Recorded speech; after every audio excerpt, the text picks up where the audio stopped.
వాళ్ళందరూ కూడా ఒకళ్ళేమో మా పరిధిలో లేనటువంటి విషయం ఇది అని చెప్పి తప్పించుకునేటువంటి ప్రయత్నం చేశారు. ఇంకొకళ్ళేమో ఇది కేసు పెట్టాము, కోర్టు పరిధిలో ఉంది, ఇంతకంటే ఎక్కువ మాట్లాడలేము అని చెప్తున్నారు. డిమాలిషన్ అనేది మా పరిధిలో లేదు అనేసి వాళ్ళు చెప్తున్నారు. ఇలా ఒకళ్ళపై ఒకళ్ళు నెపం నెట్టుకోవడం తప్ప అక్కడ ఖచ్చితంగా దీనికి సంబంధించి మేము యాక్షన్ తీసుకుంటాము అని ఎవరు కూడా స్పష్టంగా మాట్లాడినటువంటి దాఖలా లేవు. సో ఇప్పుడు అక్కడ ఉన్నటువంటి స్థానికులు ఏం చెప్తున్నారు, మరి దీన్ని ఏ రకంగా దీనికి ఫుల్ స్టాప్ పడాలనుకుంటున్నారు?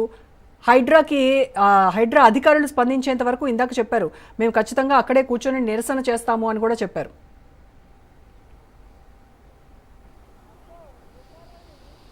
ఖచ్చితంగా ఇటు దీనికి సంబంధించి అక్రమ కట్టడాలు ఏవైతే ఉన్నాయో వాటన్నిటిని కూడా కూల్చివేసేంత వరకు తాము వెనకకి వెళ్ళము అనేది మాత్రము ఒక గ్రామస్తులు చెప్తున్న పరిస్థితి కనిపిస్తుంది.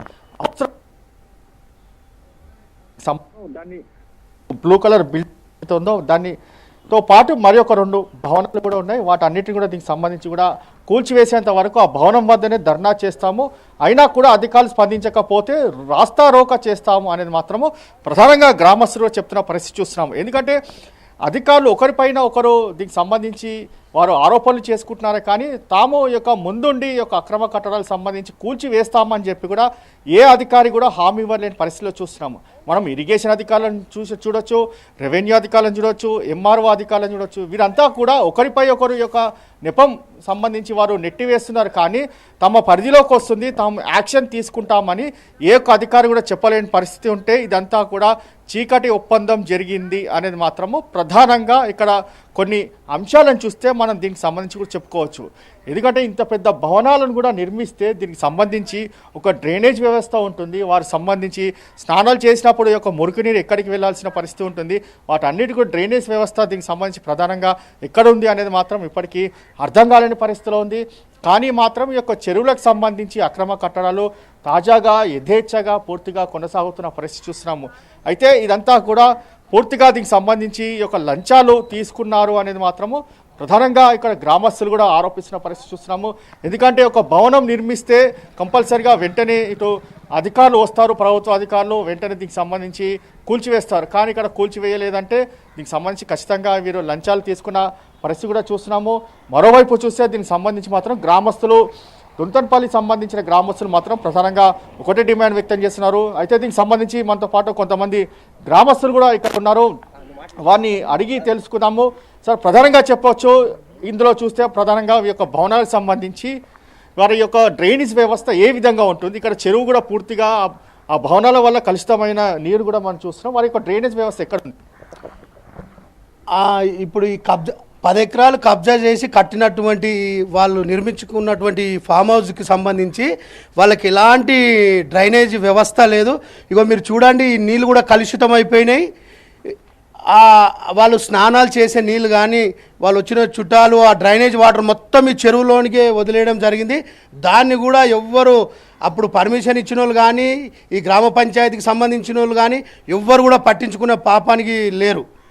ఇదంతా చూస్తూ ఉంటే ఇటు ఇరిగేషన్ అధికారులు కానీ మండల అధికారులు కానీ వీళ్ళందరూ కుమ్మక్కై ఈ వ్యవహారం అంతా ఈ శ్రీనివాసులు రాజుకు వీళ్ళందరూ అండదండగా ఉండి కొమ్ము కాస్తురని మేము మా గ్రామస్తులం అందరము వ్యతిరేకిస్తున్నాం. అంటే ఈ యొక్క కలుషితకు సంబంధించిన నీరుని చూస్తే గ్రామస్తులు కూడా రోగాలు వచ్చే అవకాశం ఉంటుంది. ఎందుకంటే ఆ డ్రైనేజ్ అంతా కూడా ఇందులోనే ఉందంటున్నారు. వాటికి సంబంధించి కావచ్చు ఇక్కడ చేపలు కూడా పడుతున్న పరిస్థితి కూడా చూస్తున్నాము. అంతా కూడా కలుషితం అయితే రోగాలు కూడా వస్తాయి. దానికి సంబంధించి ఏ విధంగా అధికారులు ముందుకు రావాలంట?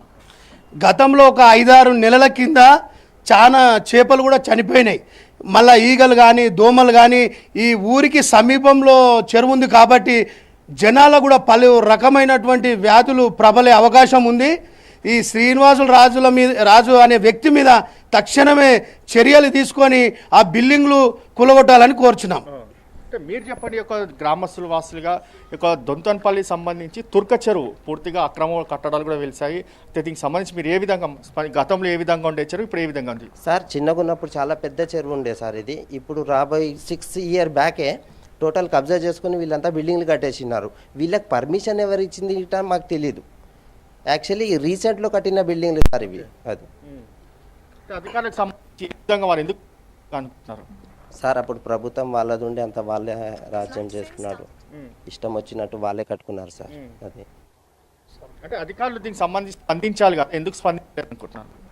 ఇక అదైతే మాకు తెలియదు కానీ కబ్జా అయితే చేసుకున్నారు సార్. ఎన్ని ఎకరాలు కబ్జా మామూలుగా? ఇంచుమించు 10-12 ఎకరాలు చేసుకున్నారు సార్. అవును. మనం చూడొచ్చు, మొత్తానికి 10 నుంచి 12 ఎకరాల స్థలాన్ని కూడా కబ్జా చేశారు. ఒక అక్రమ కట్టడాలు కూడా ఇక్కడ దీనికి సంబంధించి కూడా చూసినాము. అయితే అధికారులు మాత్రం ఎందుకు స్పందించలేదు అనేది మాత్రం ప్రధానంగా ఇక్కడ గ్రామస్తులు కూడా దీనికి సంబంధించి కూడా కోరుతున్న పరిస్థితి చూస్తున్నాము. అయితే ఇక్కడ వాటర్ కూడా పూర్తిగా కలుషితంగా కనిపిస్తున్నాయి. ఎందుకంటే ఇక్కడ ఒకప్పుడు కూడా దీనికి సంబంధించి ఒక తుర్క చెరువు నీళ్లను కూడా వీరంతా కూడా పంట పొలాలు కావచ్చు, తాగునీటికి కూడా వాడుకునే పరిస్థితి ఉండేది.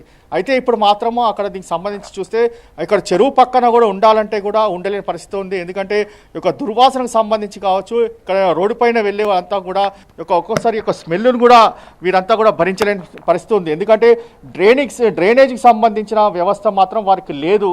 కానీ దీనికి సంబంధించి వారు డ్రైనేజ్ వ్యవస్థ పూర్తిగా నీటిని చెరువులోకి వదిలేయడం వల్ల దీనికి సంబంధించి పూర్తిగా చెరువు కూడా కలుషితమైంది.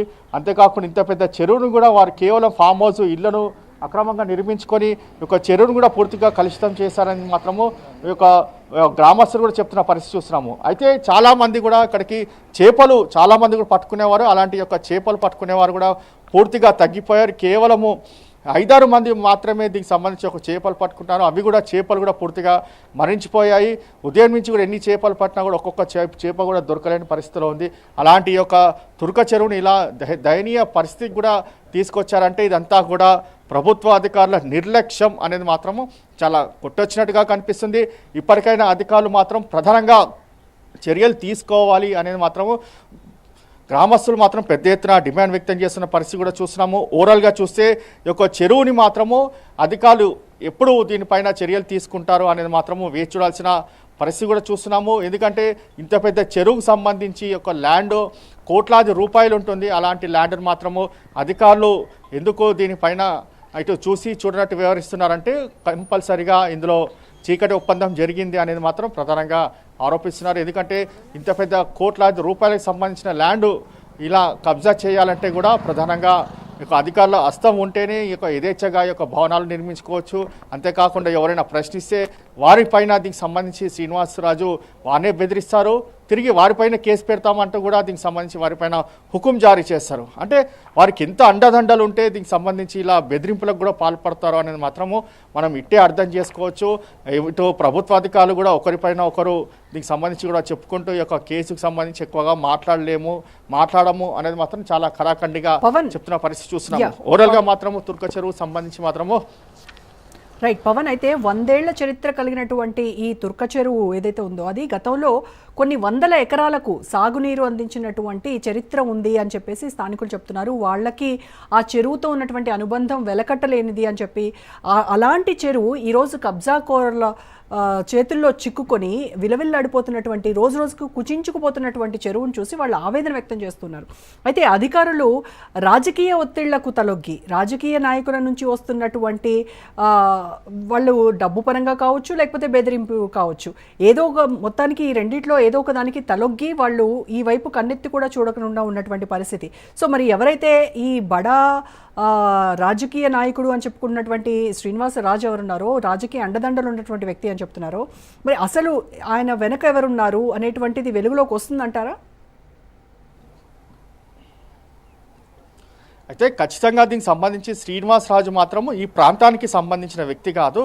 అయినా కూడా రాజకీయ పలుకుబడితో తమ గ్రామానికి వచ్చారు. తమ గ్రామానికి సంబంధించిన చెరువు స్థలంలో పూర్తిగా అక్రమ కట్టడాలు కట్టారు. అయితే ఇతనికి రాజకీయ అండదండ ఉండడం నేపథ్యంలోనే దీనికి సంబంధించి కూడా పూర్తిగా నిర్మాణాలు చేపట్టారని చెప్పి కూడా మనకు గ్రామస్తులు కూడా చెప్తున్న పరిస్థితి కూడా చూస్తున్నాము. అందుకే రాజకీయ పలుకుబడి ఉండడం వల్లనే ఎవరినైనా బెదిరించే శక్తి ఉంది అతనికి. ఎవరిపైన కేసులు పెట్టామని కూడా బెదిరింపులకు అంతే కూడా